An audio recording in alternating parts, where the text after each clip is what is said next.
बिस्मिल्लाहिर्रहमानिर्रहीम।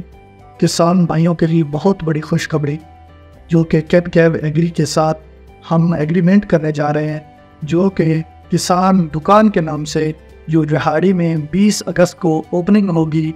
तमाम भाइयों को जो सर्विस दी जाएगी वो सीड की मद में सीड, म्यारी सीड दिया जाएगा, अधियात दी जाएंगी और ज़रूरी लोन दिया जाएगा सोलर प्लेटों पे और मशीनरी, उसके अलावा फर्टिलाइज़र और ये सारी चीज़ें उनको मुहैया हो सकती हैं किसान दुकान से।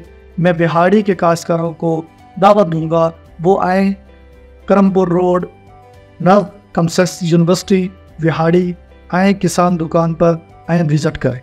और खुशखबरी किसान भाइयों के लिए और डीलर हज़रात के लिए, जो किसान दोस्त या किसान दुकान के नाम से अगर कोई फ्रेंचाइजी बनाना चाहता है, वो भी इसी तरह पूरे पंजाब में ये किसान दुकान के नाम से अपना पॉइंट बना सकता है। वो हमारे साथ रब्ता कर सकता है ताकि ज़्यादा से ज़्यादा किसान भाइयों को इस हवाले से सपोर्ट हो कि वो अच्छा म्यारी सीड ले सकें, म्यारी फर्टिलाइज़र ले सकें और मशीनरी ले सकें।